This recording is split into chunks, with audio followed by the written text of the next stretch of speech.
नमस्कार दोस्तों, मेरा नाम है अपर्णा और आज हम लोग करने जा रहे हैं स्टेजेस ऑफ डेवलपमेंट के प्रीवियस ईयर क्वेश्चन पेपर का पार्ट 1। तो चलिए शुरू करते हैं।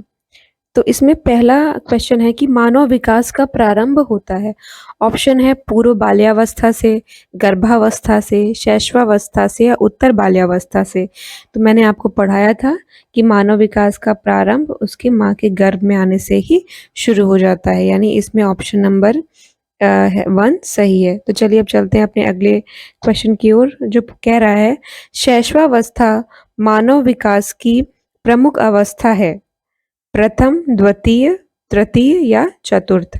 तो इसमें है द्वितीय। शैशवावस्था को मानव विकास की द्वितीय अवस्था कहा गया है। ये प्रसव पूर्व के बाद आती है और इसका काल होता है 0 से 2 वर्ष का।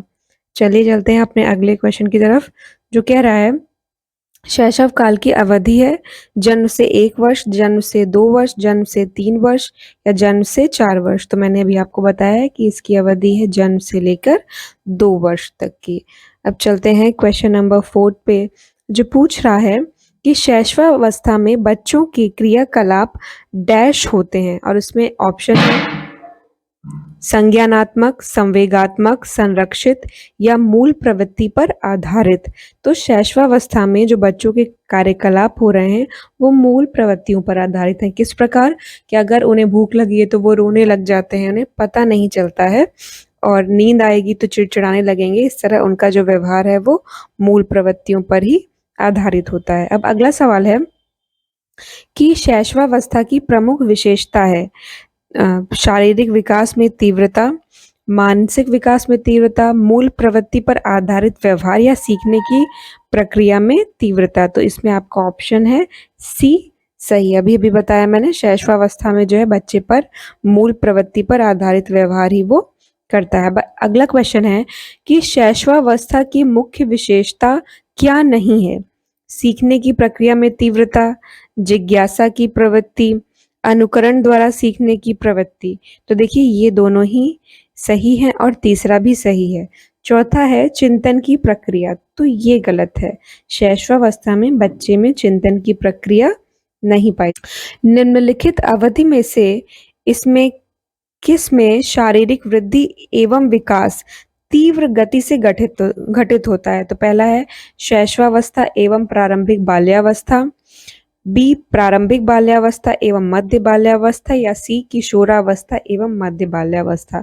तो इसमें है ऑप्शन बी आपका सही कि प्रारंभिक बाल्यावस्था एवं मध्य बाल्यावस्था। अपना अगले सवाल की तरफ चलते हैं कि क्वेश्चन नंबर 8 स्व केंद्रित अवस्था होती है बालक के जन्म से 2 वर्ष तक, 3 से 6 तक, 7 से किशोरावस्था तक या किशोरावस्था में। तो इसमें जो आपका आंसर सही है वो होगा 3 से लेकर 6 वर्ष तक। 3 से लेकर 6 वर्ष तक बच्चे में जो है स्वकेंद्रित अवस्था पाई जाती है। चलते हैं क्वेश्चन नंबर 9 पे, जो कि पूछ रहा है कि शैशवावस्था के लिए उत्तम शिक्षण विधि है मॉन्टेसरी, खेल विधि, किंडरगार्टन या उपरोक्त सभी।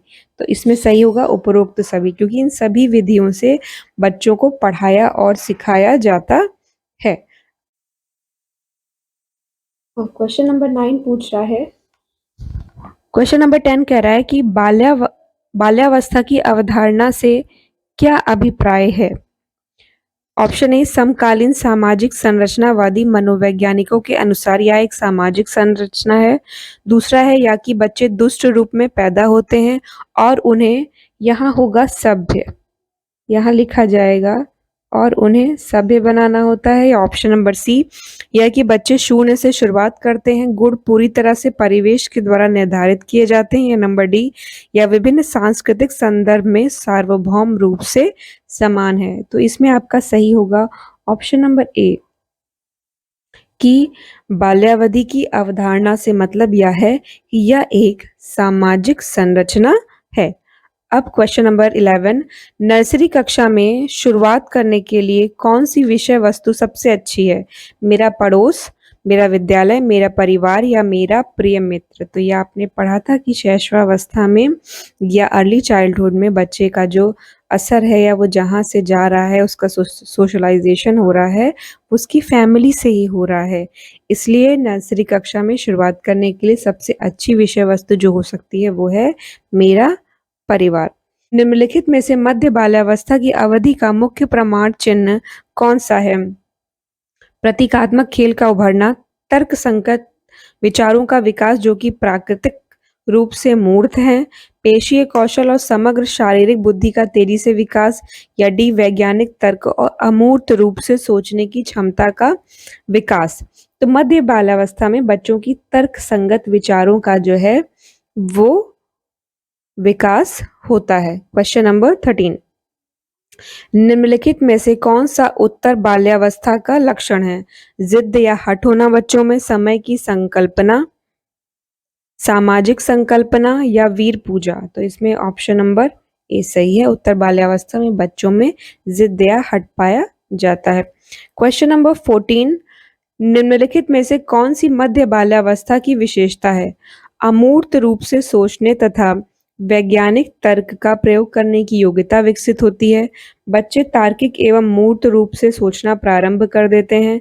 अधिगम मुख्य रूप से संवेदी एवं चालक गतिविधियों द्वारा घटित होता है। या ऑप्शन नंबर डी वृद्धि और विकास बहुत तेजी से हो रहा होता है। तो इसमें ऑप्शन नंबर बी सही है कि मध्य बाल्यावस्था की एक विशेषता यह है कि बच्चे इसमें तार्किक एवं मूर्त रूप से सोचना प्रारंभ कर देते हैं। अब चलते हैं क्वेश्चन नंबर 15 पे कि इस अवस्था में बालकों में नई खोज करने की और घूमने की प्रवृत्ति बहुत अधिक बढ़ जाती है। ऑप्शन है शैशवावस्था, उत्तर बालकाल, किशोरावस्था या प्रौढ़ावस्था। तो इसमें सही होगा उत्तर बालकाल। क्वेश्चन नंबर 16 व्यक्तित्व की नींव किस अवस्था में पड़ती है? शैशवावस्था, गर्भकालीन अवस्था, बाल अवस्था या इनमें से कोई नहीं? व्यक्तित्व की नींव बालक के बाल्यावस्था में ही पड़ जाती है। क्वेश्चन नंबर 17 बाल्यावस्था की अवधि में विकास बहुत धीमी गति से होता है और उसे मापा नहीं जा सकता। बहुस्तरीय और मिश्रित होता है। इसमें केवल परिमाणात्मक परिवर्तन होते हैं। यह अनियमित और असंबद्ध होता है। तो इसमें ऑप्शन नंबर बी सही है कि बाल्यावस्था की अवधि में जो विकास हो रहा है वो बहुत बहुस्तरीय और मिश्रित है क्योंकि बच्चा अपने विकास के हर एक क्षेत्र में विकास कर रहा है, शारीरिक, मानसिक, भावनात्मक हर तरीके का, इसीलिए यह बहुस्तरीय और मिश्रित होता है। इन बाल्यावस्था की प्रमुख मनोवैज्ञानिक विशेषता क्या है? ऑप्शन नंबर ए सामूहिकता की भावना, धार्मिकता या अनुकरण करने की प्रवृत्ति का अभाव। तो इसमें आपका सही होगा सामूहिकता की भावना। बाल्यावस्था की प्रमुख मनोवैज्ञानिक विशेषता यह है कि उसमें सामूहिकता की भावना होती है। सामूहिकता कैसे? कि बच्चे अपने दोस्तों के साथ खेलने लगते हैं ये ग्रुप या टोली बना के। फिर अगला क्वेश्चन नंबर 19 बाल्यावस्था की एक विशेषता नहीं है। सामूहिकता की प्रबलता, जिज्ञासा की कमी, अभिवृद्धि में स्थिरता या सामूहिक एवं खेलों में सहभागिता। इसमें सही है आपका ऑप्शन नंबर बी जिज्ञासा की कमी। क्वेश्चन नंबर 20 निम्नलिखित में से कौन सी बात की बाल्यावस्था के बौद्धिक विकास की विशेषता नहीं है? विज्ञान की काल्पनिक कथाओं में अधिक रुचि, बढ़ती हुई तार्किक शक्ति, भविष्य की योजना की शुरुआत या काल्पनिक डर का अंत। तो इसमें पूछा गया है कौन सी बात की बाल्यावस्था के बौद्धिक विकास की विशेषता नहीं है? तो इसमें आपका सही होगा भविष्य की योजना की शुरुआत।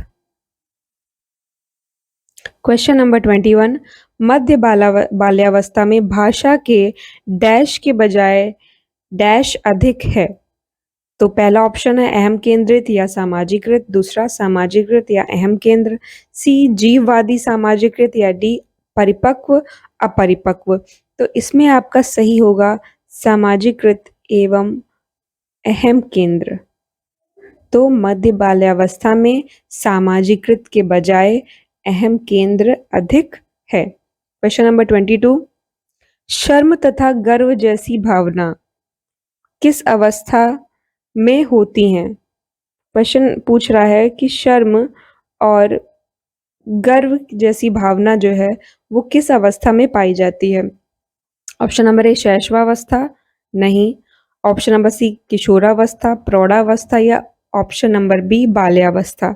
तो इसमें पूछा गया है कि इस जैसी भावना का विकास किस अवस्था में होता है? पूछा गया है विकास के बारे में, तो वो सही होगा बाल्यावस्था में। जो पहला विकास हो रहा है, पहली बार पाई जा रही है, वो बाल्यावस्था में है। क्वेश्चन नंबर 23, कौन सा आयु समूह परवर्ती बाल्यावस्था श्रेणी के अंतर्गत आता है? 18 से 24, जन्म से 6 वर्ष, 6 से 11 या 11 से 18 वर्ष।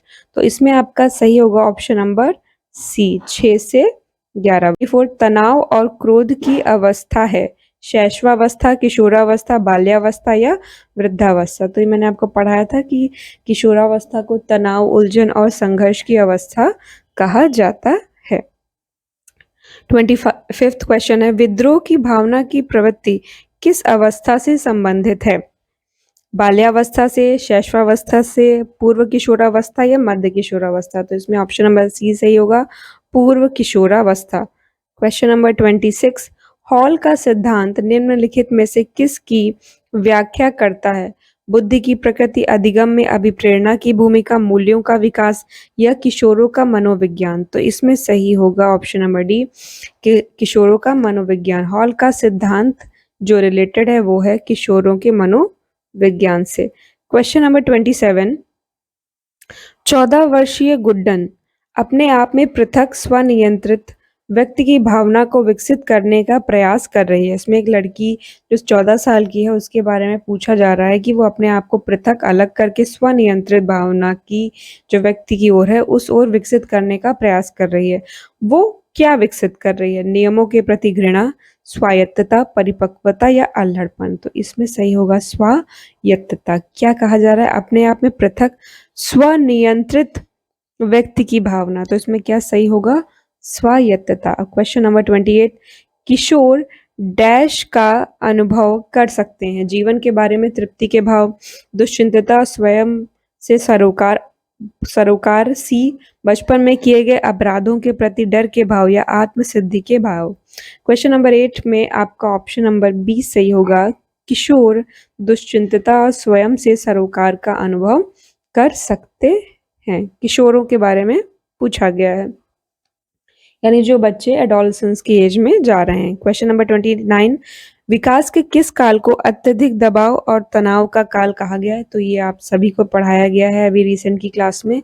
किशोरावस्था को बहुत ही संघर्ष, तनाव और उलझन का काल कहा गया, इसी कारण इसको age of stress and storm भी कहते हैं, स्टैनली हॉल। अब जो लास्ट क्वेश्चन है आज का वो है, किशोर अधिगम में निम्नलिखित में से कौन सी भावनात्मक विशेषताएं निर्णायक महत्व की हैं? पड़ोसियों के साथ भावनात्मक संबंधों का विस्तार, नायक पूजा और संवेदनाएं या निर्भरता, डरना और मित्र बनाना। तो इसमें किशोर अधिगम में पूछ रहा है किशोर, तो किशोर क्या करते हैं? नायक पूजा। मैंने आपको पढ़ाया है डॉलसेंस में कि हीरो वर्शिप करते हैं, उसकी भावनाएं होती हैं। तो इसमें सही होगा ऑप्शन नंबर बी, नायक पूजा और संवेदनाएं।